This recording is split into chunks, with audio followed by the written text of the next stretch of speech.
জয় শ্রীকৃষ্ণ প্রিয় ছাত্রছাত্রীরা, আমি শ্যামলী নন্দন মিলন তোমাদের সবাইকে আবার একবার মুক্তির পাঠশালাতে স্বাগতম জানাই। তোমরা যারা ক্লাস 4, 5 এবং 6 এ পড়াশোনা করছো, স্কুলের পরীক্ষাতে ভালো নম্বর পেতে চাইছো, রায় ও মার্টিনের প্রশ্নবিচিত্রা একটি গুরুত্বপূর্ণ বই ভালো নম্বর পাওয়ার জন্য, সেই সঙ্গে অঙ্ক অনুশীলনী বই, প্রণবেশ জানার এবং কেশবচন্দ্র নাগের নবগণিত বই, এই সমস্ত কিছু আমাদের ইউটিউব চ্যানেলের মধ্যে সমাধান করানো হবে। তোমরা যারা এই সমস্ত বইয়ের গণিতের সমাধানগুলো পেতে চাও, আমাদের মুক্তির পাঠশালা চ্যানেলটি সাবস্ক্রাইব করে রাখো। আজকে আমরা কি করব, সামনেই আমাদের দ্বিতীয় পর্যায়ক্রমিক মূল্যায়ন রয়েছে। আজকে আমরা পঞ্চম শ্রেণীর দ্বিতীয় পর্যায়ক্রমিক মূল্যায়ন প্রশ্ন বিচিত্রার প্রথম স্কুলটা আমরা সমাধান করব।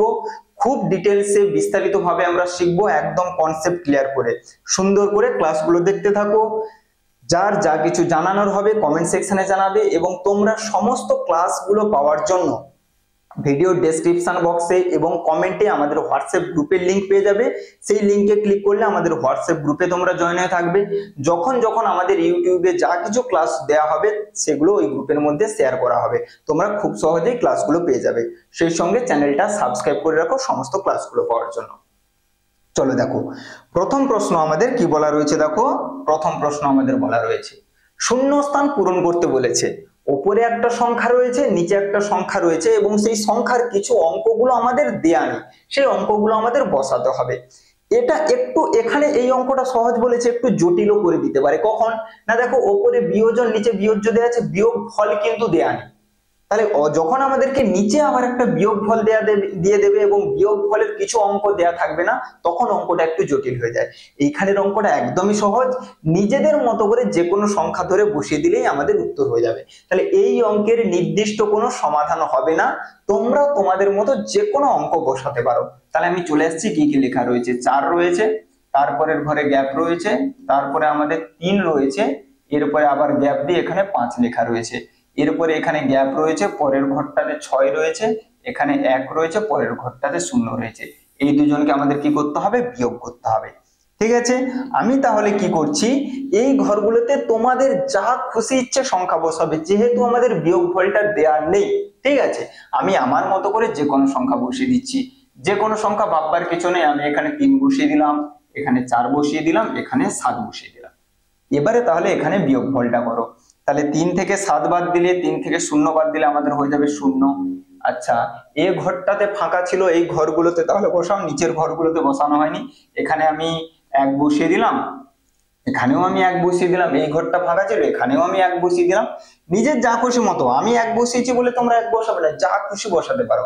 5 থেকে 1 বাদ দিলে 4, 4 থেকে 1 বাদ দিলে 3, 3 থেকে 1 বাদ দিলে 2, 7 থেকে 6 বাদ দিলে আমাদের 1, 4 থেকে 1 বাদ দিলে 3, এই আমাদের উত্তর এসে যাবে। তাহলে যে গ্যাপ গুলো আমাদের দেয়া রয়েছে, শূন্য স্থানগুলো, ওই শূন্য স্থানগুলোতে তুমি তোমার নিজের মতো করে সংখ্যা বসাবে। বসানোর পরে এই বিয়োগ ফলটাকে তোমাকে ঠিকভাবে করতে হবে। হয়েছে? চলো, এই হচ্ছে 1 দাগের আমাদের অঙ্ক। চলো, দ্বিতীয় দাগ আমাদের কি বলা রয়েছে। দেখো, দ্বিতীয় দাগ আমাদের বলা রয়েছে শূন্যস্থান পূরণ করতে বলেছে, কিছু সমতুল্য ভগ্নাংশ দেয়া রয়েছে। সমতুল্য ভগ্নাংশ কাকে বলে না, কোনো একটা ভগ্নাংশের লব এবং হরের সঙ্গে কিছু একটা সংখ্যা দিয়ে গুণ করলে কিংবা ভাগ করলে আমরা যে নতুন ভগ্নাংশ পাই, সেটাকেই আমাদের কি বলে, সমতুল্য ভগ্নাংশ বলে। তাহলে এই একটা ভগ্নাংশের লব এবং হর দেয়া রয়েছে। বাকিগুলোতে ভালো করে খেয়াল করো, কোনোটাতে লব দেয়া রয়েছে, কোনোটাতে হর দেয়া রয়েছে। যেটাতে লব দেয়া রয়েছে সেটাতে হর বের করব, যেটাতে হর দেয়া রয়েছে সেটাতে লব বের করব। কিভাবে দেখো, তাহলে দেখো সমতুল্য ভগ্নাংশ কি বললাম, কিছু গুণ করে আসে বা কিছু ভাগ করে আসে। তাহলে দেখো আমাদের এখানে এইটা আমাদের দেয়া রয়েছে, তাহলে উপরে 11, তাহলে আমরা ভাববো 11-র সঙ্গে কত গুণ করলে 33 আসে, না 11-র সঙ্গে 3 গুণ করলে 33 আসে। তাহলে 12-র সঙ্গেও আমরা 3 গুণ করে এই ঘরটাতে আমরা কত বসিয়ে দেবো, 36 বসিয়ে দেবো। তাহলে এই যে মাঝখানে রয়েছে সমান, কথার অর্থ সমান, সমতুল্য। লবের সঙ্গেও যা গুণ হবে, হরের সঙ্গেও একই গুণ করব। ঠিক একই রকম ভাবে আবার ভাবো, 11-র সঙ্গে কত, এইটা নিচে দেয়া আছে, 12-র সঙ্গে কত গুণ করলে 60 আসে, না 12-র সঙ্গে 5 গুণ করলে 60 আসে। তাহলে 11-র সঙ্গে 5 গুণ করে আমরা এখানে কি বসিয়ে দেবো, 55 বসিয়ে দেবো। আবার এটাতে লব 88 দেওয়া আছে, তাহলে 11 সঙ্গে কত গুণ হয়েছে? 8 গুণ হয়েছে। তাহলে 12 সঙ্গে 8 গুণ করে এই জায়গাটাতে আমরা কত বসিয়ে দেবো? 96 বসিয়ে দেবো। তাহলে নিচে 36, ওপরে 55, এখানে 96। এই হচ্ছে আমাদের সমতুল্য ভগ্নাংশ। এইরকম অনেক কিছু দেওয়া থাকবে পরীক্ষায়, তোমাদের এইরকম পড়বে, এগুলো আমরা গুণ করে করেছি। কখনো এইরকম যদি প্রশ্ন বিচিত্রার কোনো একটা অধ্যায় থাকে নিশ্চয়ই সেখানে বোঝাবো। ভাগ করেও দেয়া থাকতে পারে, যে একটা বড় ভগ্নাংশ দেয়া থাকবে, সেখান থেকে এমন একটা বের করতে বলেছে যেটা কিনা ভাগ করে আসে, সেখানেও একই জিনিস করব, নির্দিষ্ট একটা সংখ্যা দিয়ে ভাগ করব। ঠিক আছে, চলো পরবর্তী প্রশ্ন 3 দাগ। আমাদের 1 দাগের গ কি বলেছে? লঘিষ্ঠ আকারে প্রকাশ করতে বলেছে। তাহলে একটা আমাদের ভগ্নাংশ দেওয়া রয়েছে 120/144। এই ভগ্নাংশটাকে আমাদের কি করতে হবে? লঘিষ্ঠ করতে হবে, অর্থাৎ কাটাকুটি করে ছোট করতে হবে। তাহলে একটা সংখ্যা দিয়ে লবকে ভাগ দেব, হরকে ভাগ দেব। তাহলে তোমরা ছোট ছোট করে ধীরে সুস্থে করতে পারো। 2 2 যেহেতু জোড় সংখ্যা, 2 দিয়ে ভাগ দেবে, তোমরা 2 2 করে ভাগ দিতে পারো। যার একটু নামটা ভালো জানা আছে সে বড় সংখ্যা দিয়ে গুণ করে দেবে। ঠিক আছে, তাহলে এটাকে আমি কি করছি? তোমাদের সুবিধার্থে ছোট দিয়েই ভাগ করছি, 2 দিয়ে ভাগ দিচ্ছি। তাহলে 2 দিয়ে কাটাকুটি করলে কত হয়ে যাবে? কাটাকুটি কথার অর্থ কি? ভাগ দেওয়া। 2 দিয়ে ভাগ দিলে 2 6 12 0, নিচে ভাগ দিলে 2 7 14, 2 2 4। আবার একে যদি 2 দিয়ে কাটি কত হয়ে যাবে? 2 30 60, এটা হয়ে যাবে 2 36 72। ঠিক আছে, আবার যদি আমরা 2 দিয়ে কাটি তাহলে কত হবে? 2 15 30, আর এটা আমাদের কত হয়ে যাবে? 2 18 36। 15/18 এসছে। এরপরে আমরা এটাকে কতই দেবো? 3 কেটে যাবে। তাহলে 3 5 15, 3 6 18, 5/6 আমাদের উত্তর হয়ে যাবে। তাহলে অ্যাকচুয়ালি এটা কেটেছে কত দিয়ে বলো তো? 24 দিয়ে কেটেছে। 24 5 120, 24 6 144। তাহলে এইরকম ধীরে সুস্থে ছোট ছোট করে 2 2 করে কাটতে পারো, 4 4 দিয়ে কাটতে পারো। হয়েছে, আমাদের উত্তর কত চলে আসবে? এটাই হচ্ছে আমাদের লঘিষ্ঠ আকার 5/6। কাটাকুটি একদম ধীরে সুস্থে, এক পাক কিচ্ছু না, 5/6 সঠিক উত্তর আসবে। প্রত্যেকটা প্রশ্ন বিচিত্রার দ্বিতীয় পর্যায়ক্রমিক মূল্যায়ন তোমাদের হয়ে যাওয়ার পরে, দ্বিতীয় ইউনিট টেস্ট হয়ে যাওয়ার পরে আবার আমরা তৃতীয় পর্যায়ক্রমিক মূল্যায়ন অর্থাৎ তৃতীয় ইউনিট টেস্টের প্রশ্নগুলো আনবো, সমস্ত স্কুলগুলো করাবো। ঠিক আছে, শুধু ধীরে সুস্থে দেখতে থাকো, চ্যানেলটা সাবস্ক্রাইব করে রাখো সমস্ত ক্লাসগুলো পাওয়ার জন্য। ঘয়ের দাগ কি বলেছে দেখো? 3/5 ও 4/25 এর মধ্যে কোনটি ছোট জানতে চেয়েছে। আর আমি মূলত কোনগুলোতে শর্ট ট্রিক শেখাবো না, আমি পুরো, যেহেতু তোমরা ছোট, আমি পুরো কনসেপ্টটাই শেখাবো তোমাদেরকে। ঠিক আছে, কি বলেছে দেখো? 3/5 ও 4/25 এই দুটোর মধ্যে কোনটা বড় কোনটা ছোট বের করতে বলেছে। দেখো, দুটো ভগ্নাংশের হর আর বড় ছোট বের করার জন্য তোমাকে দেখতে হবে যে ওদের লবগুলো সমান কিনা কিংবা হরগুলো সমান কিনা। যে কোনো একটা সমান হলেই হবে। যদি লব সমান হয় তাহলে হর যার ছোট সেই ভগ্নাংশটা বড় হয়, যদি হরগুলো সমান হয় তাহলে লব যার বড় সেই ভগ্নাংশটা বড় হয়। তাহলে এখানে দেখলাম যে লবও সমান নয়, হরও সমান নয়, তাহলে সমান নয় আমাদেরকে সমান করতে হবে। কিভাবে করতে হয় দেখো, এইরকম করে নিচে নিচে দুটো ভগ্নাংশ লিখে ফেলবে।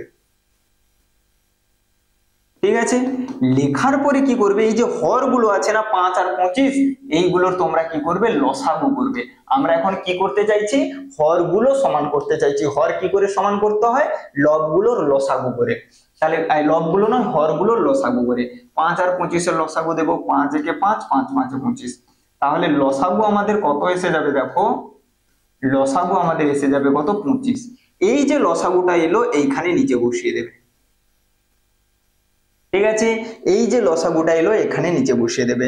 এবারে দেখো, কিছুক্ষণ আগেই আমরা একটা অঙ্কের সমতুল্য ভগ্নাংশ করলাম, যে মাঝখানে সময়ের সমান চিহ্ন দেওয়া আছে, এখানে হর দেওয়া আছে। তাহলে 5 এর সঙ্গে কত গুণ করলে 25 আসে? 5। তাহলে উপরেরটার সঙ্গেও 5 গুণ করবো, 3 এর সঙ্গে 5 গুণ করে আমরা বলে দেবো 15।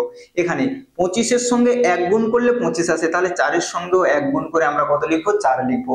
এবারে দেখো, আমরা যে নতুন দুটো ভগ্নাংশ পেলাম, একটা হচ্ছে 15/25 আর একটা হচ্ছে 4/25। দুজনের ভালো করে খেয়াল করো, দুজনের কিটা সমান? দুজনের হর সমান। স্যার কি বললো কিছুক্ষণ আগে? দুটো ভগ্নাংশের কিংবা একাধিক ভগ্নাংশের হর যদি সমান হয় তাহলে লব যার বড় সেই ভগ্নাংশটা বড় হবে। তাহলে দুটো ভগ্নাংশের লব আমরা সমান পেলাম 25 25, তাহলে হর যার বড় সেই ভগ্নাংশটা বড়। তাহলে 15/25 আমাদের সঠিক উত্তর হয়ে যাবে। কিন্তু এখানে তো 15/25 ছিল না, 15/25 বলতে কোন ভগ্নাংশটা? 3/5। তাহলে এই দুটো ভগ্নাংশের মধ্যে কোনটা আমাদের বড় হয়ে যাবে? 3/5। আমাদের বের করতে বলেছে কি? কোনটি ছোট বের করতে বলেছে। তাহলে সঠিক উত্তর আমাদের কত হয়ে যাবে? 4/25। এটা আমাদের সঠিক উত্তর হয়ে যাবে। হয়েছে। তাহলে হর কিভাবে সমান করব, সরি হ্যাঁ হর কিভাবে সমান করব, হরগুলির লসাগু করলে তুমি সমান পেয়ে যাবে। দিয়ে এইভাবে সমতুল্য ভগ্নাংশের কনসেপ্ট কাজে লাগিয়ে হরগুলো সমান করবে, তারপরে লব যার বড় হবে সেটাই বড় হয়ে যাবে। ঠিক আছে, এই গেল একের ঘ। চলে আসছি পরবর্তী অঙ্ক, আমাদের কি দেয়া রয়েছে দেখো, যোগ করতে বলেছে, ভগ্নাংশের যোগ কিভাবে করব সুন্দর করে দেখো, আমি তুলে ফেলছি 1/4। ঠিক আছে, 1/4, তারপরে আমাদের রয়েছে 1/8 এবং এরপরে আমাদের রয়েছে 2/16 রয়েছে। ঠিক আছে, ভগ্নাংশের যোগ বিয়োগ কিভাবে করতে হয়, আমাদের প্রথম কাজ হচ্ছে হরগুলোর লসাগু করব। একদম আমি তোমাদেরকে স্টেপ দিয়ে বোঝাচ্ছি। প্রথমে হচ্ছে স্টেপ 1, কি করতে হয়, হরগুলোর লসাগু করব। হরগুলো কি কি আছে, 4, 8 আর 16, তুমি ডান দিকে লসাগু করো, 4, 8 এবং 16। ঠিক আছে, এবার আমি সবগুলোকে 4 দিয়ে দিচ্ছি, কারণ সবগুলো 4 দিয়ে চলে যাবে। তোমরা কিন্তু লসাগু গসাগু করার সময় কোনো মৌলিক সংখ্যা দিয়ে সর্বদা ভাগ দেবে, যৌগিক সংখ্যা দিয়ে ভাগ দেবে না। যৌগিক সংখ্যা দিয়ে যদি ভাগ দাও সর্বদা খেয়াল করবে সবগুলো যেন ভাগ যায়। ঠিক আছে, আমি এখানে 4 দিয়ে দিচ্ছি, 4 একে 4, 4 2 8, 4 4 16। এরপরে আমরা কতই দেব, 2 দেব, 2 1 2, 2 2 4। লসাগু বের করার সময় কমপক্ষে দুটো ভাগ গেলেই হবে, কিন্তু কোনো যদি যৌগিক সংখ্যা দিয়ে ভাগ দাও তখন দেখবে যে সবগুলো যেন ভাগ যায়। তাহলে লসাগু আমাদের কত চলে এলো দেখো, লসাগু গুণ দাও, 4 2 8, 8 2 16 আমাদের লসাগু চলে এলো। তাহলে এই যে লসাগুটা এসছে এখানে এইভাবে বসিয়ে দেবে, একদম স্টেপ 1। তাহলে স্টেপ 1 এ কি করবে, লসাগু করবে। এরপরে চলে আসছে স্টেপ 2। স্টেপ 2 কি, এখানে নিচে লসাগুটাকে বসিয়ে দেবে। এরপরের কাজ কি, লসাগুকে হর দিয়ে ভাগ করে লবের সঙ্গে গুণ করব, লসাগুকে হর দিয়ে ভাগ করে লবের সঙ্গে গুণ করব, লসাগুকে হর দিয়ে ভাগ করে লবের সঙ্গে গুণ করব। 16 কে 4 দিয়ে ভাগ করলে 4, 4 এর সঙ্গে 1 গুণ করলে 4। 16 কে 8 দিয়ে ভাগ করলে 2, 2 এর সঙ্গে 1 গুণ করলে 2। 16 কে 16 দিয়ে ভাগ করলে 1, 1 এর সঙ্গে 2 গুণ করলে 2। তাহলে উত্তর আমাদের কত চলে এলো, 4 4 2 6, 6 2 8, 8/16। এটা কাটাকাটি করলে আমাদের কত হয়ে যাবে, 1/2। আর সর্বদা ভগ্নাংশকে লঘিষ্ঠ আকারেই রাখবে। এই যে 8/16 এসছে, তুমি সেটাকে কেটে এইভাবে 1/2 লিখবে। 8 দিয়ে কেটে দিলে 8 একে 8, 8 2 16। ঠিক আছে, ভগ্নাংশকে সর্বদা এইভাবে লঘিষ্ঠ আকারে লিখবে, 1/2 আমাদের সঠিক উত্তর হয়ে যাবে। হয়েছে, 1/2 সঠিক উত্তর হয়ে যাবে। চলো পরবর্তী প্রশ্নে আমরা চলে আসব, একটু দাঁড়াও তো।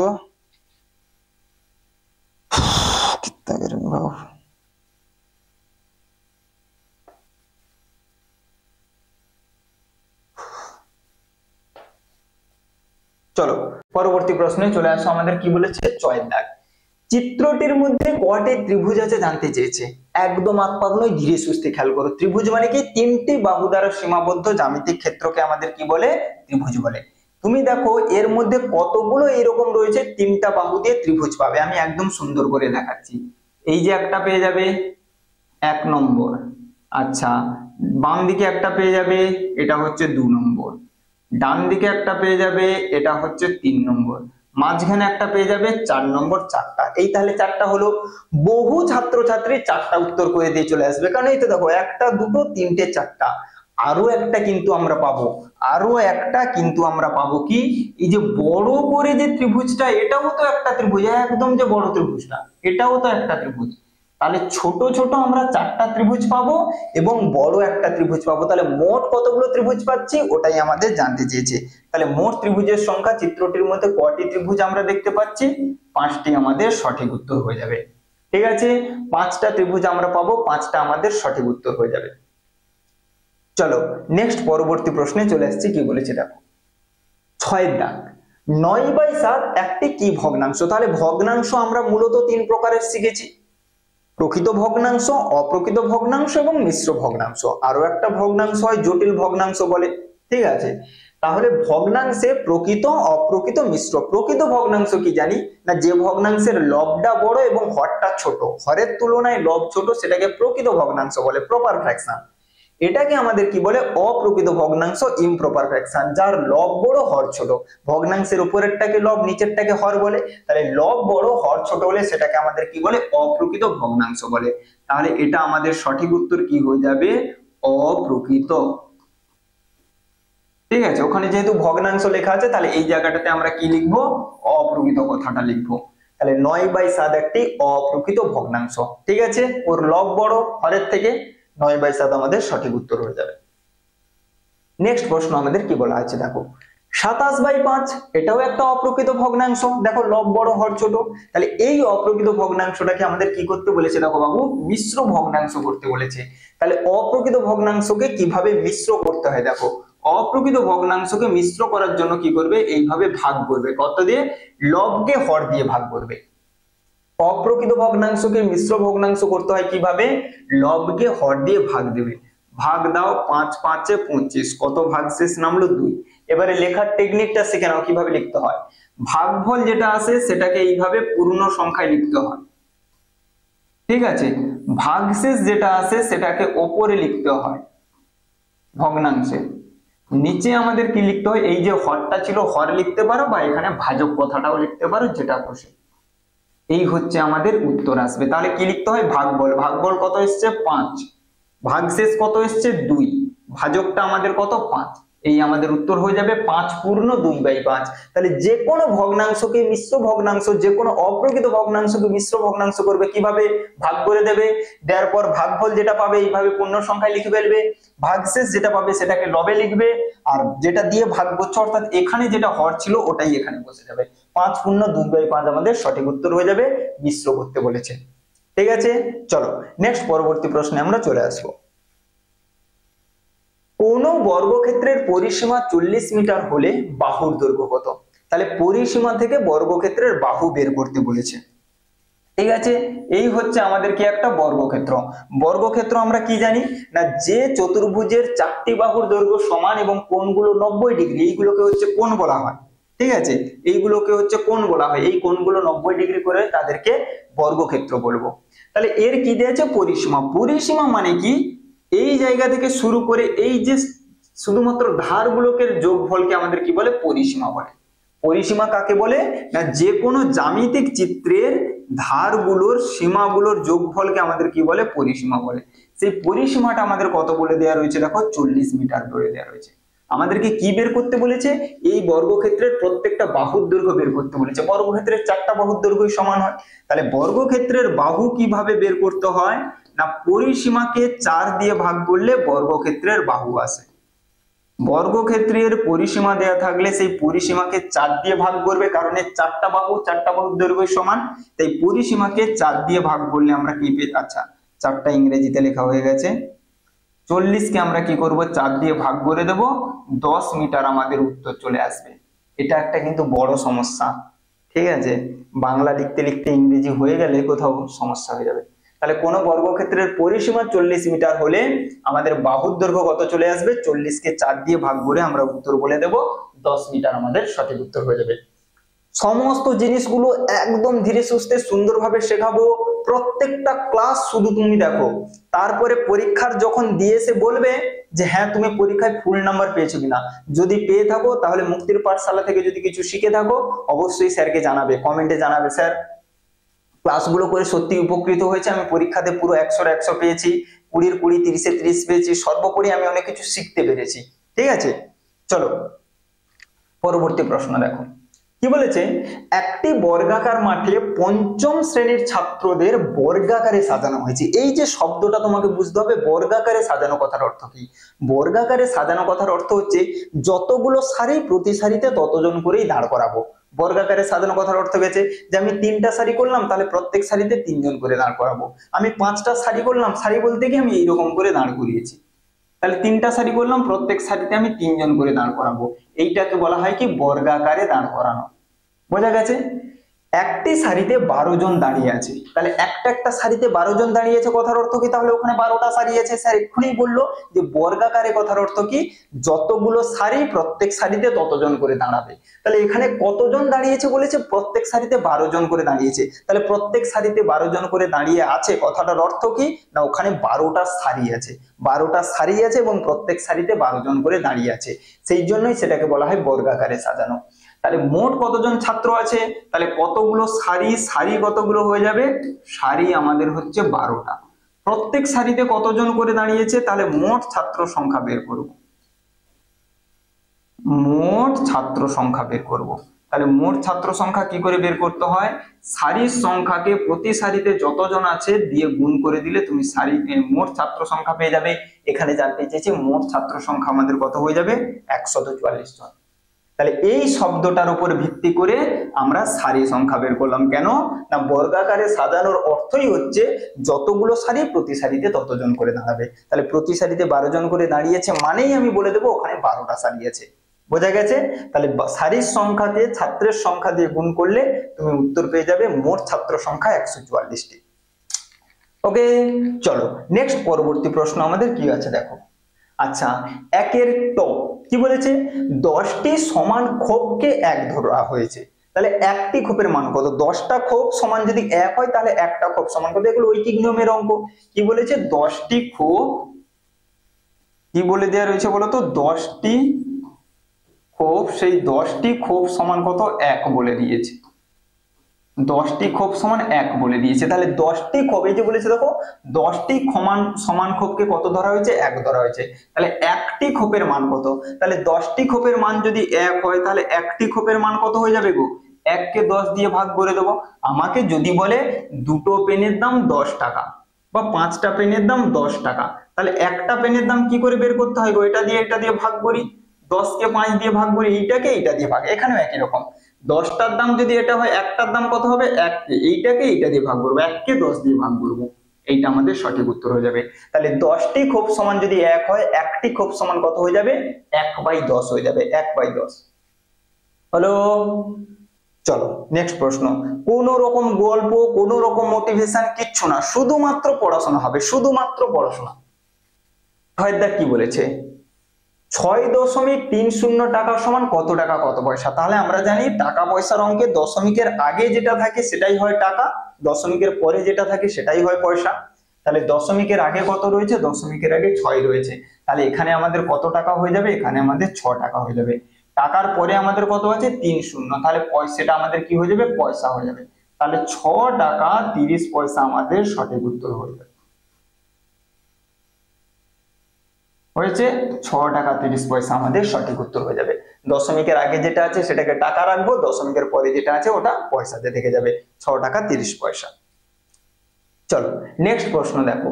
একটা সংজ্ঞা বলেছে, 2-এর দাগ চালু হচ্ছে 2-এর দাগে থেকে। এবারে আগের গুলো 1 নম্বরের প্রশ্ন ছিল, এবার হয়তো 2 নম্বরের প্রশ্ন এগুলো। সূক্ষ্মকোণ ও স্থূলকোণের সংজ্ঞা জানতে চেয়েছে, কাকে বলে। কোন অধ্যায় থেকে সমস্ত কোণগুলোর সংজ্ঞা তোমাকে জানতে হবে। সূক্ষ্মকোণ কি, স্থূলকোণ কি, সমকোণ, সরল কোণ, প্রবৃদ্ধ কোণ, এই সমস্ত কোণগুলোর সংজ্ঞা জেনে রাখতে হবে। এখানে কি কি জানতে চেয়েছে, সূক্ষ্মকোণ আর স্থূলকোণ। সূক্ষ্মকোণ কাকে বলে না, আমি পুরোটা তো ভাষা লিখছি না, আমি জাস্ট তোমাদেরকে বোঝাচ্ছি না, যে সমস্ত কোণের মানগুলো 0 ডিগ্রির থেকে বড় হবে এবং 90 ডিগ্রির থেকে কি হবে, ছোট হবে, তাদেরকে আমরা কি বলবো, সূক্ষ্মকোণ বলবো। অর্থাৎ ভাষাটা কি লিখবো, যে সমস্ত কোণের মান 0 ডিগ্রির থেকে বড় এবং 90 ডিগ্রির থেকে ছোট, বাস এইরকম বলতে পারি, যে সমস্ত কোণের মান 0 ডিগ্রি অপেক্ষা বৃহত্তর এবং 90 ডিগ্রি অপেক্ষা ক্ষুদ্রতর, সেই সমস্ত কোণকে আমাদের কি বলে, সূক্ষ্মকোণ বলে। ঠিক আছে, তাহলে ধরো আমি বললাম 40 ডিগ্রি, তাহলে এটা আমাদের একটা কি হয়ে যাবে, সূক্ষ্মকোণ। কারণ 40 তো 90, 0 থেকে 90 এর মধ্যে পড়ে। আমি লিখে দিলাম 65 ডিগ্রি, তাহলে এটা কি 0 থেকে 90 এর মধ্যে পড়ে, হ্যাঁ 0 থেকে 90 এর মধ্যে পড়ে, তাহলে এটাকে একটা সূক্ষ্মকোণ বলবো। তাহলে 0 ডিগ্রির থেকে বড় এবং 90 ডিগ্রির থেকে ছোট কোণগুলোকে আমাদের কি বলে, সূক্ষ্মকোণ বলে। স্থূলকোণ কাকে বলবো না, একদম আমি যেভাবে সংজ্ঞাটা বলছি সেইভাবে লিখবে, এইরকম করে লিখবে, যে কোণের মান বা যে সমস্ত লিখতে পারো, যে কোণের মান 90 ডিগ্রি থেকে বড়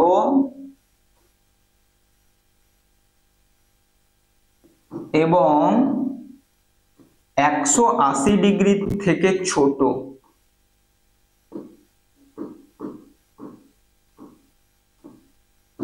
সেই সমস্ত কোণকে স্থূলকোণ বলে। ঠিক সূক্ষ্মকোণ বলবে যে কোণের মান 0 ডিগ্রি থেকে বড় এবং 90 ডিগ্রি থেকে ছোট, তাকে কি বলে, সূক্ষ্মকোণ বলে। ধরো আমি বলে দিলাম 105 ডিগ্রি, তাহলে 105 কি 90 থেকে 180 এর মধ্যে পড়ে, 105 কি 90 থেকে 180 এর মধ্যে পড়ে, হ্যাঁ। তাহলে এটাকে আমরা কি বলবো, এটাকে আমরা স্থূলকোণ বলবো। তাহলে যে সমস্ত কোণের মানগুলো 90 থেকে বড় হবে এবং 180 থেকে ছোট হবে তাকে আমরা বলবো স্থূলকোণ, আর যে কোণগুলো 0 ডিগ্রির থেকে বড় হবে এবং 90 ডিগ্রির থেকে ছোট হবে তাকে আমরা বলবো সূক্ষ্মকোণ বলবো, অ্যাকুইড অ্যাঙ্গেল। স্থূলকোণ মানে হচ্ছে অবটিউজ অ্যাঙ্গেল। এই আমাদের সংজ্ঞা হয়ে গেল। ঠিক আছে, আমি এটা স্থূলকোণের সংজ্ঞাটা লিখে দিলাম। একই রকম ভাবে সূক্ষ্মকোণের সংখ্যা হবে, এখানে 90 ডিগ্রি বসাবে, এখানে 0 ডিগ্রি বসাবে, এখানে 90 ডিগ্রি বসাবে, দিয়ে বলে দেবে সেই সমস্ত কোণকে সূক্ষ্মকোণ বলে, স্থূলকোণ বলে। চলো নেক্সট পরবর্তী অঙ্ক 2 দেখে খ কি বলেছে।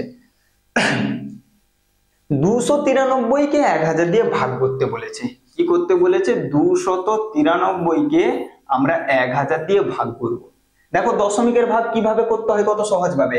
শুধু হরটাকে দেখবে, হরে দেখো 10, 100, 1000 এইগুলো থাকলে না দশমিকে করার সুবিধায়। কিভাবে? নিচে দেখো কতগুলো শূন্য আছে না, নিচে 3টে শূন্য আছে। 3টে শূন্য আছে মানে কি করবে, লবের ডান দিক থেকে 3 ঘর আগে দশমিক বসিয়ে দেবে।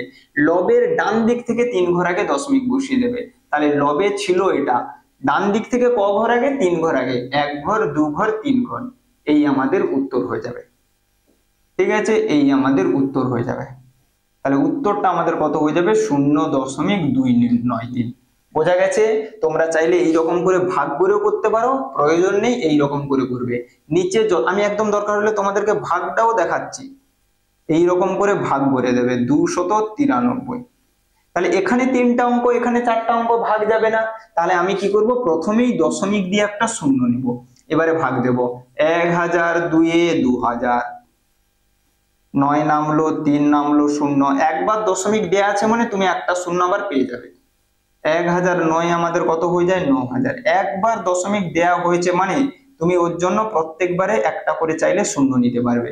আবার 3 আমাদের কত হয়ে যাবে? 3000। এই আমাদের উত্তর হয়ে গেল। না হলে এই পদ্ধতি যেটা বললাম যে নিচে একের পরে যতগুলো শূন্য থাকে লবের ডান দিক থেকে তত ঘর আগে আমাদের শূন্য বসাতে হয়। এই হয়ে গেল। আরো একটা অঙ্ক রয়েছে, কি বলেছে বলো তো? 1.003 কে সামান্য ভগ্নাংশে লেখো। 1.003 কে ভগ্নাংশে লিখতে বলেছে। ভগ্নাংশে লেখা একদমই সহজ। কি করবে, দশমিক বাদে যা কিছু আছে লবে লিখে দেবে।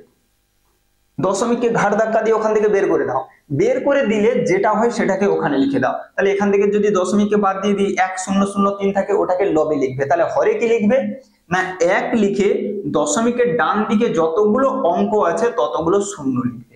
এই আমাদের 1003/1000 আমাদের সঠিক উত্তর হয়ে যাবে।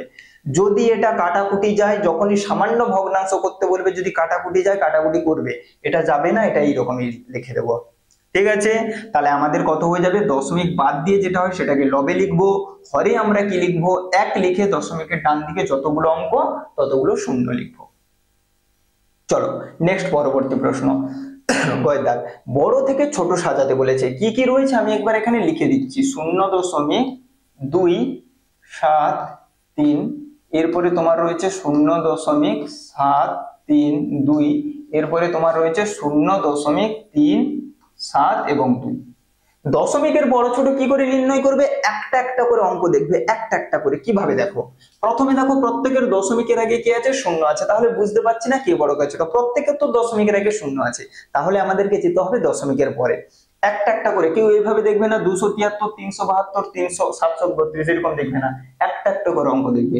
দশমিকের পরে এর 2 আছে, এর 7 আছে, এর দশমিকের পরে 3 আছে। তাহলে সব থেকে ওখানে আমাদের কি বলছে, বড় থেকে ছোট। তাহলে সব থেকে বেশি কার মধ্যে আছে, 0.732, এটা আমাদের সব থেকে বড় হয়ে যাবে। তারপরে কি হবে, 0.372। এইরকম একটা একটা করে অঙ্ক দেখবে, যদি মিলে যায় তারপরের অঙ্কটা দেখবে, যদি মিলে যায় আবার তারপরের অঙ্কটা দেখবে। এখানে আমাদের প্রথম অঙ্কের মধ্যেই বড় ছোট পেয়ে গেছি, তাই আর পরবর্তী অঙ্কে যাচ্ছি না। আর সব থেকে ছোট আমাদের কি হবে, 0.273 আমাদের সঠিক উত্তর হয়ে যাবে। বড় থেকে ছোট আকপাক করবে না। তুমি জানো প্রশ্নে বড় থেকে ছোট বলেছে, তুমি আকপাক করে ছোট থেকে বড় সাজিয়ে দিয়ে চলে এসছো, মাস্টার কেটে ঘর পাঠিয়ে দেবে। ঠিক আছে, এইগুলো খেয়াল করবে। চলো 2 এর গ হলো। এবার চলে আসবো 2 এর ঘতে একটা সরল রয়েছে। সরল আমাদের কিভাবে করতে হয়, বদমাস নিয়মে। কি নিয়মে, বদমাস নিয়ম। অর্থাৎ প্রথমে আমরা কি করব, প্রথমে ভাগ, তারপরে গুণ, তারপরে যোগ এবং শেষে আমরা বিয়োগ করব। চলো এখানে চলে আসছি।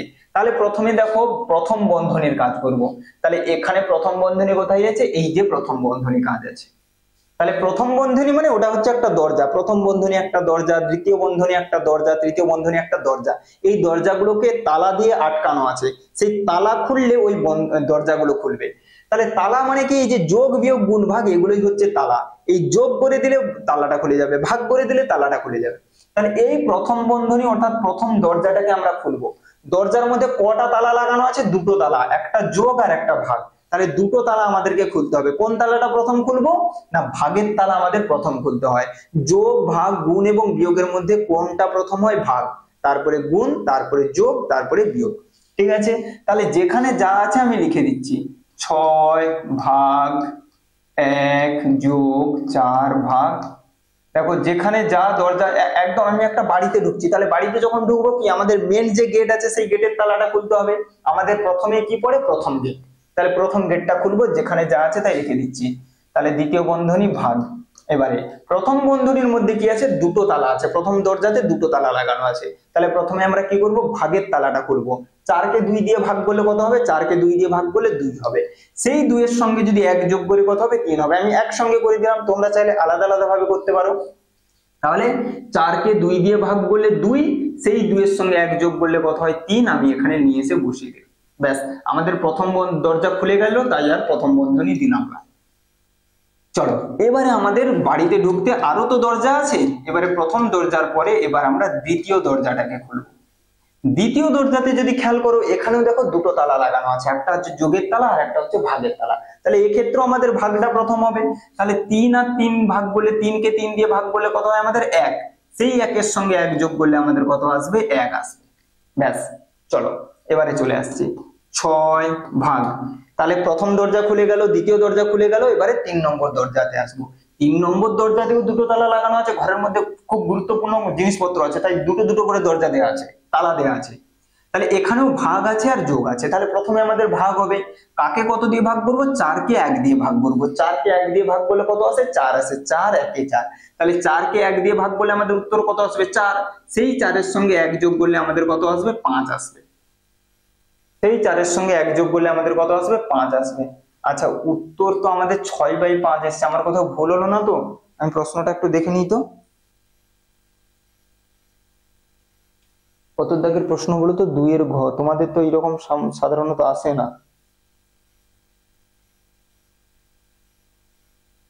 2 এর ঘ, 6 যোগ 1 যোগ 4 ভাগ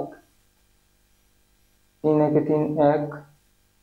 আচ্ছা আচ্ছা আচ্ছা, এখানে এখানে ভুল হয়ে গেছে, এখানে ভুল হয়ে গেছে, এখানে ভুল হয়ে গেছে। এই জায়গাটা দেখো, যে 3 আর 3, 3 কে 3 দিয়ে ভাগ করলে 1, 1 এর সঙ্গে 1 যোগ করলে আমাদের কত আসবে, 2। এটা কোনো ভুল নয়, কিন্তু আমি এটা কেন আমার মনে হলো এটা ভুল বলো তো, না তোমাদের যেহেতু পঞ্চম শ্রেণীতে তোমাদের এইরকম ভাগগুলো আসবে না, সেই জন্য আমার মনে হলো যে নিশ্চয়ই আমার কোথাও ভুল হয়েছে। এবার দেখো ভুলটা কোথায়, এই যে 3 কে 3 দিয়ে ভাগ করলে 1, 1 এর সঙ্গে 1 যোগ করলে 1, অর্থাৎ 1 এর সঙ্গে 1 যোগ করলে 2 হবে। এবারে চলে আসছি এই জায়গাটা, তাহলে আমাদের কত হবে, দেখো দেখো 4 কে 2 দিয়ে ভাগ করলে কত হবে, 4 কে 2 দিয়ে ভাগ করলে 2, 2 এর সঙ্গে 1 যোগ করলে এটা কত হয়ে যাবে, 3 হয়ে যাবে। 6 কে 3 দিয়ে ভাগ করলে 2 আমাদের সঠিক উত্তর হয়ে যাবে। ঠিক আছে, তাহলে পদ্ধতিতে কাজে যাবে স্যার কিভাবে করছে। ঠিক আছে, কোনোদিন স্যারের যোগ বিয়োগ গুণ ভাগে নয়, স্যারের যোগ বিয়োগ গুণ ভাগ কোথাও ভুল হতে পারে, তোমাকে পদ্ধতিটা দেখতে হবে স্যার কোনটার পর কিভাবে করছে, কিভাবে কি করছে। ঠিক আছে, চলো তাহলে এইভাবে প্রথমে ভাগ, তারপরে যোগ, প্রথমে ভাগ গুণ, এখানে শুধু ভাগ আর যোগ রয়েছে। গুণ বিয়োগ থাকলে ভাগের পরে গুণ করতাম, গুণের পরে যোগ করতাম, তারপরে শেষে বিয়োগ করতাম। এইভাবে একটা একটা করে দরজা খুলে খুলে খুলে খুলে শেষে আমাদের উত্তর এসে যাবে 2 আমাদের সঠিক উত্তর হয়ে যাবে। ঠিক আছে, চলো প্রত্যেকে ক্লাসগুলো কিন্তু পুরোটা করে দেখবে, শেষ পর্যন্ত দেখবে, তবেই পরীক্ষায় ফুল নম্বর পাবে। 2 এর ও আমাদের কি বলা রয়েছে দেখো, 3 পূর্ণ 5/4 বিয়োগ 1। এটা শর্ট পদ্ধতিও করা যেতে পারে, তোমাদেরকে আমি একদম বেসিক বলছি। কি দেখো, 3 পূর্ণ 5/24, সেখান থেকে কত বাদ দিতে বলেছে, 1 বাদ দিতে বলেছে। তাহলে দেখো 3 একটা পূর্ণ সংখ্যা, 1 একটা পূর্ণ সংখ্যা, তাহলে কি হয়, এই শুধু পূর্ণ সংখ্যাগুলো বাদ দিয়ে দিলেই উত্তরটা চলে আসে। 3 একটা পূর্ণ সংখ্যা, 1 একটা পূর্ণ সংখ্যা, এই 3 থেকে 1 বাদ দিলে যেটা আসবে তার সঙ্গে ভগ্নাংশ লিখে দিলেই উত্তর হয়ে যায়। এটা হচ্ছে শর্ট। বাকি তোমাদের বিস্তারিত কিভাবে করবে এই আমি ডান দিকে দেখাচ্ছি। 3 পূর্ণ 5/24, সেখান থেকে আমরা কত বাদ দেবো 1। তাহলে এটাকে তোমরা কি করো অপ্রকৃত করো। 24 3 72, 72 আর 5 আমাদের কত হয়ে যায় 77/24। সেখান থেকে কত বাদ দেবো 1 বাদ দেবো। বিয়োগটা দেখে নাও, 24 এর নিচে কিছু নেই মানে 24ই লসাগু হবে। ঠিক আছে, বিয়োগ যোগ কি শিখেছি, লসাগুকে হর দিয়ে ভাগ করে লবের সঙ্গে গুণ। 24 কে 24 দিয়ে ভাগ করলে 1, 1 এর সঙ্গে 77 গুণ করলে 77। এর তো কোনো হর নেই, তাহলে লসাগুর সঙ্গে এ ডাইরেক্ট গুণ হয়ে যাবে। 24 আর 1 গুণ করলে আমাদের 24। এবারে দেখো বিয়োগ ফলটা কত আসে। 77 থেকে 24 বাদ দিলে 7 থেকে 4 বাদ দিলে 3, 7 থেকে 2 বাদ দিলে 5, 53/24। এবারে এটাকে ভগ্নাংশে করে নাও। আমি দেখেছি মিশ্র ভগ্নাংশ করা শিখিয়েছি, আবার এখানে দেখাচ্ছি যে মিশ্র ভগ্নাংশ কিভাবে করতে হয়। লসাগুকে হর দিয়ে ভাগ করবে। 53 কে আমরা 24 দিয়ে ভাগ দেব। 24 2 আমাদের কত আসে 48। তাহলে 43 থেকে 48 বাদ দিলে 5। লেখার টেকনিকটাও শিখেছি, ভাগফল যেটা আসবে সেটা এখানে বসবে, ভাগশেষটা উপরে বসবে, ভাজকটা আমাদের নিচে বসবে। এই দেখো 2 পূর্ণ 5/24 এখানেও এসেছিল না। তাহলে এই হচ্ছে তোমরা এইরকম করবে, কারণ এটা তো 2 নম্বরের প্রশ্ন, তাই তোমাদের এইরকম ভেঙেই করতে হবে। ঠিক আছে, নাম্বার অনুযায়ী কিন্তু প্রশ্ন চলে আসবে, যে এটা 2 নম্বরের প্রশ্ন, তাই এইরকম একটু তোমাকে ভেঙে করতে হবে। 2 পূর্ণ 5/24 পরীক্ষায় সম্ভবত দ্বিতীয় ইউনিট টেস্টটা হয়তো 30 এর হবে। 30 এ 30 পাবে প্রত্যেকটা ক্লাস যদি খুব সুন্দর করে দেখো, এবং প্রশ্ন বিচিত্রার বাইরে থেকে সাধারণত প্রশ্ন আসে না। প্রত্যেকটা ভালো করে দেখো, পুরো 30 এ 30 পাবে। চলো 2 এর চ আমাদের কি বলা রয়েছে দেখো, দুটো যোগ বলা রয়েছে। এখানেও সেই দরজা আছে, সরল মানেই সেখানে দরজা খুলতে হবে আমাদের। তাহলে এখানে কি বলা হচ্ছে, দুটো, এখানেও প্রথম বন্ধনী ওখানেও প্রথম বন্ধনী। আমি একবার বাম দিকে লিখে দিচ্ছি, 1/7 তার সঙ্গে যোগ করব 5/7। সেখান থেকে আমরা কি করব বিয়োগ করব। কত বিয়োগ করব 1/5 এবং বিয়োগ করব 2/5। এবার দেখো এই বন্ধনীটা আমাকে খুলতে হলে, এই দরজাটা খুলতে হলে যোগ করতে হবে, এই দরজাটা খুলতে হলে যোগ করতে হবে। তাহলে যোগ দাও। আমরা যোগ কি শিখেছি, হরগুলো লসাগু করতে হয়। এবার এখানে হরগুলো একই, হর যখন একই থাকবে ওটাই আমাদের লসাগু হবে। বসিয়ে দিলাম। 7 কে 7 দিয়ে ভাগ করলে 1, 1 এর সঙ্গে 1 গুণ করলে 1। চলো এখানে আমাদের কত হয়ে যায়, হর একই মানে শুধু লবগুলোকে জাস্ট যোগ করে দেবে। এখানেও যেটা আমরা করলাম। তাহলে 5 আর 1 যোগ করলে 6/7, 2 আর 1 যোগ করলে 3/5। এবারে দেখো বিয়োগ করছি, সেই একই রকম পদ্ধতি, হরগুলোর লসাগু করব। 7 আর 5 এর লসাগু তোমরা করবে 35 আসবে। 35 কে 7 দিয়ে ভাগ করলে 5, 5 এর সঙ্গে 6 গুণ করলে 30। আবার 35 কে 5 দিয়ে ভাগ করলে 7, 7 এর সঙ্গে 3 গুণ করলে 21। লসাগুকে হর দিয়ে ভাগ করে লবের সঙ্গে গুণ করলাম। 30 থেকে 21 বাদ দিলে আমাদের কত আসবে 9, 9/35 আমাদের সঠিক উত্তর হয়ে যাবে। যদি কাটাকুটি যায় কাটাকুটি করবে, নাহলে এটাই আমাদের সঠিক উত্তর হয়ে যাবে। 9/35 আমাদের সঠিক উত্তর হয়ে যাবে। ঠিক আছে, 9/35 সঠিক উত্তর। চলে আসছি পরবর্তী প্রশ্ন। দেখো কি বলা রয়েছে 3 এর ক। একটি চৌবাচ্চায় 3 এর দাগে আমাদের শেষ দাগ রয়েছে, সম্ভবত 3টে কিংবা 4টে অঙ্ক রয়েছে। দেখো কি বলেছে, একটি চৌবাচ্চায় 3/8 লিটার জল আছে, কিছু পরে 8/25 লিটার জল খরচ হয়ে গেছে। তাহলে খরচ হয়ে যাওয়া মানে কি, বিয়োগ করে দেবো আমরা। খরচ হয়ে যাওয়া মানে কি, বেরিয়ে যাওয়া, তাহলে আমরা বিয়োগ করে দেবো। তাহলে ছিল আমাদের কাছে কত লিটার, 3/8 লিটার। সেখান থেকে কত খরচ করে ফেলেছি, 8/25 লিটার খরচ করে ফেলেছি। এবারে তুমি বালতি করে 5/16 লিটার আবার জল ঢাললে। তাহলে বালতি করে জল ঢাললাম মানে কি, অ্যাড করলাম, যোগ করলাম। তাহলে জল ঢালছি মানে কি, ওই চৌবাচ্চার মধ্যে জল ঢাললাম। তাহলে জল ঢেলেছি মানে আবার জলটা বাড়বে। তাহলে কত জল ঢেলেছি, 5/16 লিটার। ব্যাস, এই হচ্ছে আমাদের সমাধান। তাহলে ছিল এটা, সেখান থেকে খরচ হয়ে গেছে, বাদ দিয়ে দেবো। আবার ঢেলেছি, তাহলে যোগ করবো। এবারে তোমরা চাইলে আলাদা আলাদা ভাবে করতে পারো, আমি একসঙ্গে কিভাবে করছি দেখো। যোগ বিয়োগ একসঙ্গেও করবে। কিভাবে করবে, পদ্ধতিটা একই, যে প্রথমে আমরা হরগুলো লসাগু করব। 8, 25 আর 16 লসাগু করব। আমি তোমাদেরকে এখানে দেখাচ্ছি, 8, 25 এবং 16 আমরা লসাগু করব। কত দিয়ে যাবে দেখো, কত দিয়ে দেবো দেখো, 2 এ দেবো। 2 4 8, 25, 2 8 16। এরপরে আবার কত দেবো, 2 এ দেবো। 2 2 4, 25, 2 4 8। এরপরে আমরা 2 এ দেবো। 2 1 2, 25, 2 2 4। ঠিক আছে, তাহলে আর তো যাবে না। তাহলে লসাগু আমাদের কত এলো দেখো, 25 দুয়ে 50, 50 দুয়ে 100, 100 আর 4 গুণ করলে লসাগু আমাদের কত আসবে 400। তাহলে এটা হচ্ছে আমাদের প্রথম কাজ, লসাগু করব। তারপরে নিয়ম কি বলেছি, লসাগুকে হর দিয়ে ভাগ করে লবের সঙ্গে গুণ করব। তাহলে 400 কে 8 দিয়ে ভাগ করলে কত হয়ে যায় 25, 400 কে 8 দিয়ে ভাগ করলে কত হয়ে যায় 25 নয় 50, 2 দিয়ে 4 দুই 8 মানে 25 দিয়ে 50, 400 কে 8 দিয়ে ভাগ করলে 50, 50 এর সঙ্গে 3 গুণ করলে 150, তারপরে বিয়োগ চিহ্ন আছে বিয়োগ চিহ্ন দেব। 400 কে 25 দিয়ে ভাগ করলে কত হয়ে যায় 2 দিয়ে 4 দুই 8 দিয়ে 16, 16 এর সঙ্গে 8 গুণ করে দেব, আমাদের কত হয়ে যাবে 128। ঠিক আছে, চলো এরপরে আমরা কত দেব, 400 আছে 16, 2 দিয়ে 4, 4 দিয়ে 8 দিয়ে 16, 25, 25 পাঁচে আমাদের কত হয়ে যায় 125 হয়ে যায়। ঠিক আছে, 25 পাঁচে আমাদের কত হয়ে যাবে 125 হয়ে যাবে। এবারে এটাকে যোগ বিয়োগ করব।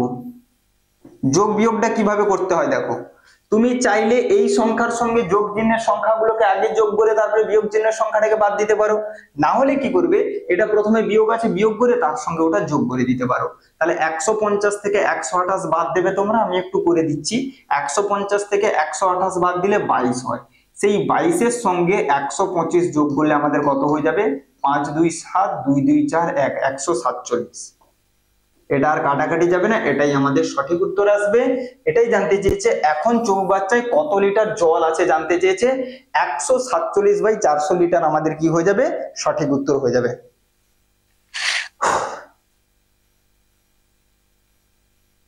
চলো ঠিক আছে, তাহলে ছিল 3/8 লিটার, সেখান থেকে বের করে ফেলেছি 8/25, আবার যোগ করেছি 5/16, এইভাবে সমাধান করবে। 147/400 লিটার সঠিক উত্তর চলে আসবে। যদি কাটাকুটি যায় করবে, না হলে এটাই রেখে দেবে। ঠিক আছে, চলো পরবর্তী। যখনই যে ভগ্নাংশই উত্তর আসুক না কেন, সর্বদা যদি কাটাকুটি যায় তাকে লঘিষ্ঠ করেই লিখবে। নেক্সট পরবর্তী অঙ্ক কি বলেছে দেখো, পরবর্তী অঙ্ক আমাদের বলা রয়েছে, একটি আয়তক্ষেত্রের দৈর্ঘ্য 25 মিটার ও প্রস্থ 15 মিটার। তাহলে আয়তক্ষেত্র আমাদের কি বলে, আয়তক্ষেত্র আমাদের বলে যার দৈর্ঘ্য বড় এবং প্রস্থ ছোট, এইরকম আমাদের কি বলে আয়তক্ষেত্র বলে। এর দৈর্ঘ্য আমাদের কত বলে দেওয়া রয়েছে, দৈর্ঘ্য আমাদের বলা রয়েছে 25 মিটার, প্রস্থ আমাদের কত বলা রয়েছে, প্রস্থ আমাদের বলা রয়েছে 15 মিটার। এবারে বলেছে এর প্রত্যেক, যদি ক্ষেত্রটির প্রত্যেক ধারের দৈর্ঘ্য 2 মিটার করে বাড়াবে, প্রত্যেক ধারের দৈর্ঘ্য, তাহলে দৈর্ঘ্য আমাদের কত ছিল, দৈর্ঘ্য আমাদের ছিল 25 মিটার, তাহলে এখন 2 মিটার বেড়ে যাবে, তাহলে দৈর্ঘ্য আমাদের কত হয়ে যাবে 27 মিটার। আচ্ছা, প্রস্থটা আগে কত ছিল, প্রস্থটা আগে কত ছিল, প্রস্থটা আগে ছিল 15 মিটার, এখন 2 মিটার বেড়ে গেলে তাহলে প্রস্থ কত হয়ে যাবে 17 মিটার। এই যে বলেছে প্রত্যেকটা ধারের দৈর্ঘ্য 2 মিটার করে বেড়ে যাবে, তাহলে দৈর্ঘ্য 2 মিটার করে বাড়বে, প্রস্থগুলোও 2 মিটার করে বেড়ে যাবে। তাহলে দৈর্ঘ্য আমাদের হবে 25 এর সঙ্গে 2 যোগ করলে 27 মিটার, প্রস্থ আমাদের হবে 15 এর সঙ্গে 2 যোগ করলে 17 মিটার। এবারে আমাদের কি জানতে চেয়েছে, তবে নতুন বাগানের পরিসীমা, তাহলে বাহু দৈর্ঘ্য এবং প্রস্থ বাড়িয়েছে মানে কি, বাগানটা তাহলে বড় হয়ে গেল একটু। এবারে বলেছে আগের যে বাগান ছিল এবং নতুন যে বাগানটা পেলাম, সেই নতুন বাগানের পরিসীমা আগের থেকে কত বেশি। তাহলে আমাদের পুরনো বাগানটার পরিসীমা বের করতে হবে, বাড়ানোর পরে যে নতুন বাগানটা পেলাম তারও পরিসীমা বের করব, করে দুটোকে মাইনাস করে দেব। এবারে চলে আসছি, পরিসীমা আমাদের কিভাবে বের করতে হয় না, পরিসীমা আমাদের আয়তক্ষেত্রের পরিসীমা কি করে বের করতে হয়, প্রত্যেকে খেয়াল করবে, 2 গুণ দৈর্ঘ্য যোগ প্রস্থ, 2 গুণ দৈর্ঘ্য যোগ প্রস্থ, 25 এবং 15 কে আমরা যোগ করব, তাহলে কত আসবে, 25 আর 15 যোগ করলে 40, 40 আর 2 গুণ করলে 80 মিটার। ঠিক আছে, এটা দেখো কত আসবে, এটার পরিসীমা কত আসবে দেখো, এটার পরিসীমা একই রকম ভাবে 2 গুণ দৈর্ঘ্য যোগ প্রস্থ করব, তাহলে এর ক্ষেত্রে দৈর্ঘ্যটা কত 27, প্রস্থটা কত 17, 27 আর 17 যোগ করলে আমাদের হয়ে যায় 44, 44 আর 2 গুণ করলে আমাদের কত হয়ে যায় 88 মিটার। দেখো তাহলে আগে যে বাগানটা ছিল সেই বাগানের পরিসীমা ছিল 80 মিটার, যেই বাগানটার দৈর্ঘ্য প্রস্থকে 2 মিটার করে বাড়িয়েছি, বাগানটার পরিসীমা কত চলে এসেছে 88 মিটার চলে এসেছে। ওটাই জানতে চেয়েছে নতুন বাগানের পরিসীমা আগের থেকে কত বেশি। তাহলে নতুন বাগানের পরিসীমা 88 মিটার, আগে যে বাগান ছিল তার পরিসীমা 80 মিটার, তাহলে নতুন বাগানের পরিসীমা কত মিটার বেশি, 8 মিটার বেশি। ঠিক আছে, এটা কিন্তু পরীক্ষায় আসতে পারে, পরীক্ষার জন্য ইম্পর্টেন্ট এই অঙ্কটা। হয়েছে? তাহলে আমাদের কত মিটার বেশি হয়ে যাবে? পরিসীমা 8 মিটার বেশি হয়ে যাবে। একদম সুন্দর করে দেখো। নেক্সট পরবর্তী অঙ্ক কি বলা রয়েছে? আবার একটা সরল বলেছে। ঠিক আছে, চলো সুন্দর করে করা যাক। তাহলে যেখানে যা কিছু আছে রেখে দাও, একটা একটা করে দরজা খুলবো। কোন গেট খুলবো? প্রথম গেট খুলবো। আমাদের বাড়িতে ঢোকার জন্য প্রথম যে গেটটা পড়ে সেইটা আগে খুলবো। তাহলে সেটাতে তালা দেয়া আছে, সেই তালা আমাদের খুলতে হবে। তাহলে এই হচ্ছে প্রথম গেট। প্রথম গেটের মধ্যে তালা দেয়া আছে, কি দেয়া আছে? ভাগ দেয়া আছে। তাহলে ওই ভাগটা করলে আমাদের তালাটা খুলে যাবে। তাহলে 70 কে 14 দিয়ে ভাগ করলে আমাদের কত হয়ে যায়? 14 5 70। আর তাহলে প্রথম বন্ধনীটা দেব না, সুন্দর করে আমাদের গেট খুলে গেছে, এবারে বাড়ির মধ্যে ঢুকে যাব, তারপরে যা আছে রেখে দাও। হয়েছে? গুণ 14। চলো এবারে প্রথম দরজা খুলে গেছে, এবারে আমরা দ্বিতীয় দরজাতে চলে আসবো। দ্বিতীয় দরজার মধ্যে কি আছে দেখো? দ্বিতীয় দরজার মধ্যে দুটো কাজ আছে, যোগ আছে বিয়োগ আছে। দ্বিতীয় দরজার মধ্যে দুটো তালা লাগানো আছে, যোগের তালা বিয়োগের তালা। তাহলে কোন তালাটা প্রথম খুলবো? আমরা জানি যোগ এবং বিয়োগের ক্ষেত্রে যোগের তালাটাকে প্রথম খুলতে হয়। তাহলে 90 আর 5 যোগ করলে কত আসে? 90 আর 5 যোগ করলে 95 আসে। সেখান থেকে আমরা কি করব? 64 কে বাদ দেবো। তাহলে 5 আর 4 বাদ দিলে 1, 9 আর 6 বাদ দিলে কত? 31। ঠিক আছে, এবারে আমাদের কি রয়েছে? 14 রয়েছে। আচ্ছা এখানে একটা বন্ধনীর কোনো সমস্যা নেই তো? 36, আচ্ছা এখানে কোনো বন্ধনী ছিল না। চলো 36, এখানে আমরা কত বসাবো? 31 বসাবো। তারপরে এখানে আমাদের কত রয়েছে? 14 রয়েছে। হয়েছে? চলো এবারে তাহলে প্রথম বন্ধনীর গল্প শেষ, দ্বিতীয় বন্ধনীর গল্প শেষ। এবারে আসবো কোনটা? আমরা তৃতীয় বন্ধনীতে আসবো, অর্থাৎ তৃতীয় দরজাতে আসবো। তৃতীয় দরজার মধ্যে কি আছে? বিয়োগ আছে আর গুণ আছে। তাহলে কোন কাজটা আমাদের প্রথম হবে? গুণের কাজটা প্রথম হবে।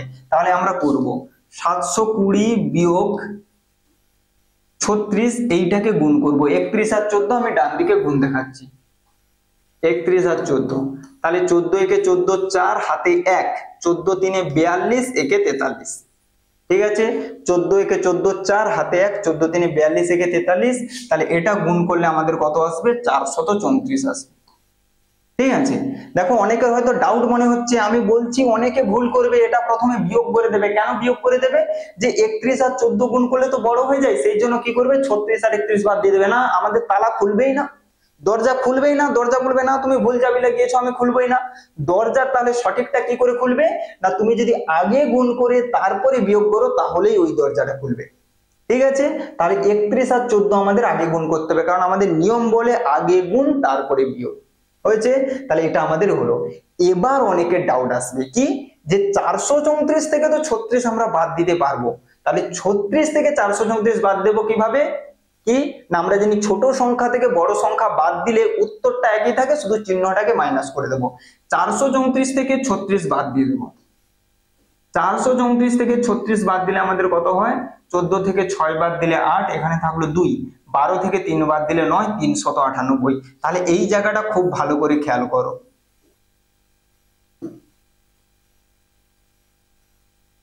চলো তোমাদের আবার বন্ধনী দিলে কি হয়ে যাবে সমস্যা। চলো কি লিখলাম? 398 লিখলাম। ভালো করে খেয়াল করো যে 36 থেকে 434 বাদ দিতে বলেছে। 434 থেকে 36 বাদ দিলে আমাদের কত হয়? 398 হয়। তাহলে 36 থেকে 434 বাদ দিলে আমাদের কত হবে? -398 হবে। এবারে লেখাটা দেখো, যে একটা সংখ্যার আগে দুটো চিহ্ন কখনো বসতে পারে না, কিন্তু আমি দুটো চিহ্ন লিখেছি, এটা ভুল লিখেছি, তোমাদেরকে বোঝানোর জন্য লিখেছি। তাহলে একটা সংখ্যার আগে কখনোই দুটো চিহ্ন বসতে পারে না, সর্বদা একটাই চিহ্ন বসবে। কিন্তু এখানে দেখতে পাচ্ছি অলরেডি একটা তো মাইনাস ছিলই, প্লাস এই ভেতরটাকে সমাধান করে একটা মাইনাস এসছে। এই ভেতরটাকে সমাধান করে কি এসছে? একটা মাইনাস এসছে। তাহলে কি হয়? এই মাইনাস আর এই মাইনাস মিলে কি হয়ে যায়? প্লাস হয়ে যায়। এই মাইনাস আর এই মাইনাস মিলে কি হয়ে যায়? প্লাস হয়ে যায়। দুটো মাইনাস মিলে আমাদের কি হয়? প্লাস হয়। এইবার এটাকে যোগ করে উত্তর দাও। এটা আমাদের হয়ে যাবে 8, 9 আর 2 যোগ করলে 11 1, 7 3 10 11, 1118 আমাদের সঠিক উত্তর হয়ে যাবে। 720, আমি একবার যোগটা ঠিকঠাক মেরে দিই, ঠিক হলো কিনা। 720, 7 2 0 আর হচ্ছে 3 9 8, 1118 সঠিক উত্তর। যারা যারা আবারও বলছি 36 থেকে 31 বাদ দেওয়ার পরে 14 গুণ করবে, সেটা তোমার যদি স্কুলের মাস্টারও করায়, কেউ এই অঙ্কটা এটা করে আসবে? করার পরীক্ষায় যদি পড়ে এটা করবে, করার পরে যদি শিক্ষক মশাই ভুল দেয় আমাকে ফোন করবে, তোমার বাড়ি যেখানে হোক আমি যাব, ঠিক আছে, বা তোমার মাস্টার মশাই নাম্বার দেবে, আমি কথা বলবো, ঠিক আছে। তাহলে এখানে কি হবে, আমাদের দরজা তখনই খুলবে যদি আমরা আগে গুণ করব তারপরে বিয়োগ হয়েছে। তাহলে এটা গুণ করলে 434, অনেকে কি করবে যে এটা তো গুণ যাবে না, তাহলে আগে নিশ্চয়ই বিয়োগ হবে। 36 থেকে বহু স্টুডেন্ট এই জায়গাটাতে কি করবে আমি দেখাচ্ছি। 36 থেকে 31 বাদ দিলে কত আসে 5, 5 এর সঙ্গে 14 গুণ করলে কত আসে 70, 720 থেকে 70 বাদ দেবে, তাদের উত্তর আসবে 650। যাদের যাদের 650 আসবে ভুল, একদমই ভুল, 100% ভুল, ঠিক আছে। আমাদের সঠিক উত্তর আসবে 1118। এটা প্রত্যেকে নোট করে রাখবে, ঠিক আছে। প্রথমে গুণ, এবারে বিয়োগ করতে গেলে ছোট থেকে বড় বাদ দিচ্ছি, তাহলে চিহ্নটা মাইনাস হবে। এই রকম কিন্তু লেখা যায় না, আমি তোমাদেরকে বোঝানোর জন্য দুটো মাইনাসকে পাশাপাশি লিখেছি, যে দুটো মাইনাস মিলে কি হয়ে যায়, প্লাস হয়ে যায়। 720 আর 398 যোগ করলে 1118 আমাদের সঠিক উত্তর আসবে। চলো পরবর্তী অঙ্ক, ঘয়ের দাগ কি বলেছে। 14.09 মিটার লম্বা বাঁশের 4.2 মিটার কাদার মধ্যে আছে, 3.01 মিটার জলে আছে, জল ও কাদায় মোট কতটা ডুবে আছে, জল ও কাদার উপরে। তাহলে ধরো এইরকম একটা তোমাদের পুকুর বলে দিয়েছি, ঠিক আছে। তাহলে পুকুরের এই নিচের অংশগুলোতে আমাদের কি আছে, কাদা আছে, যেটাকে আমরা সহজ ভাষায় পাক বলে থাকি, ঠিক আছে। এবারে এর মধ্যে কি আছে, একটা বাঁশ পোতা আছে। তাহলে বাঁশ আছে মানে সে কিছুটা কাদার মধ্যে ঢুকে থাকবে, কিছুটা জলে আছে এবং কিছুটা জলের উপরে আছে। আমাদের কি বলেছে, এই বাঁশটার মোট দৈর্ঘ্য কত, 14.09 মিটার। এবারে বলেছে দেখো 14.2 মিটার কাদায় আছে, এই কাদায় কতটা আছে, কাদায় আছে আমাদের 4.2 মিটার, ঠিক আছে। এবং 3.01 মিটার জলে আছে, এই যে জলে কতটা আছে, এখান থেকে এইটুকু পর্যন্ত জলে কত আছে, 3.01 মিটার, ঠিক লিখলাম তো, 3.01। আমাদের দুটো প্রশ্ন যাচ্ছে আর কি, যে কি কি দেখো, জল ও কাদায় কতটা আছে, জল ও কাদায়, জল আর কাদায়। তাহলে জলে আছে 3.01 আর কাদায় আছে 4.2। দেখো বসানোটা দেখো, অনেকে 2 এইরকম শেষে বসিয়ে দেবে না, যেমন দশমিকের পরে 2 আছে 2 বসাবো, তার ঘরটা ফাঁকা থাকছে তারপরে ঘর শূন্য দিয়ে বসাবো। তাহলে দশমিকের পরে যেমন 2 আছে দশমিকের পরে লিখবো, যোগ দাও, এটা হয়ে যাবে আমাদের 1, এটা হয়ে যাবে আমাদের 2, এটা 4 আর 3 যোগ করলে 7। তাহলে প্রথম যে প্রশ্ন, জল আর কাদায় মোট কতটা ডুবে আছে, আমাদের উত্তর হয়ে যাবে 7.21। পরবর্তী প্রশ্ন জানতে চেয়েছে যে জল ও কাদার ওপরে কতটা আছে, এই যে ওপরটা জানতে চেয়েছে। তাহলে দেখো মোট আমাদের বাঁশটা কত, 14.09 মিটার, এটা হচ্ছে মোট বাঁশ। তাহলে জল আর কাদায় মিলে কতটা আছে, জল আর কাদায় মিলে আছে 7.21। তাহলে জল আর কাদায় মিলে যতটা আছে, মোট বাঁশ থেকে ওই জল আর কাদাটাকে যদি আমি আলাদা করে দিই, বাদ দিয়ে দিই, তাহলেই পেয়ে যাবো উপরে কতটা আছে। তাহলে দুটোকে মাইনাস দাও, 9 থেকে 1 বাদ দিলে 8, 10 থেকে 2 বাদ দিলে 8, এখানে 13 রয়েছে, 13 থেকে 7 বাদ দিলে আমাদের কত হয়ে যায়, 6। তাহলে আমাদের উত্তর কত হয়ে যাবে, 6.88 মিটার। তাহলে প্রথমটার উত্তর হবে 7.21 মিটার, পরেরটার আমাদের উত্তর হবে 6.88 মিটার, ঠিক আছে। সুন্দর করে দেখে নাও।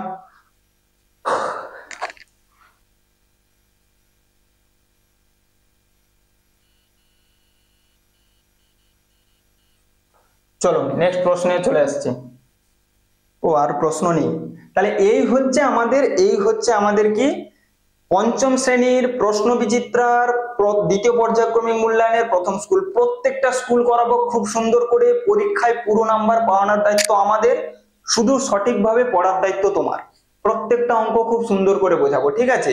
এবং ভিডিও ডেসক্রিপশন বক্সে এবং কমেন্ট সেকশনে আমাদের গ্রুপের লিঙ্কটা দেওয়া রয়েছে, সেই লিঙ্কে ক্লিক করে গ্রুপে জয়েন হয়ে থাকো। যখনই আমরা ইউটিউব ক্লাসের কোনো নতুন ক্লাস আপলোড দেব, সেটা আমরা গ্রুপের মধ্যে লিঙ্কটা দিয়ে দেবো, তোমরা তখনই বুঝতে পেরে যাবে যে স্যার নতুন কোনো ক্লাস দিয়েছে, দেখতে হবে। সেই সঙ্গে চ্যানেলটাও সাবস্ক্রাইব করে রাখবে, সঙ্গে সঙ্গে নতুন কোনো ক্লাসের নোটিফিকেশনও পেয়ে যাবে, ঠিক আছে। চলো তাহলে এইভাবে আমাদের প্রত্যেকটা পর্যায়ক্রমিক মূল্যায়নের ক্লাস চলতে থাকবে। প্রত্যেকে খুব সুন্দর করে দেখো, যা কিছু বলার হবে স্যারকে নির্দ্বিধায় বলবে, কমেন্ট সেকশনে জানাবে। ক্লাস এখানেই শেষ করছি। জয় হিন্দ।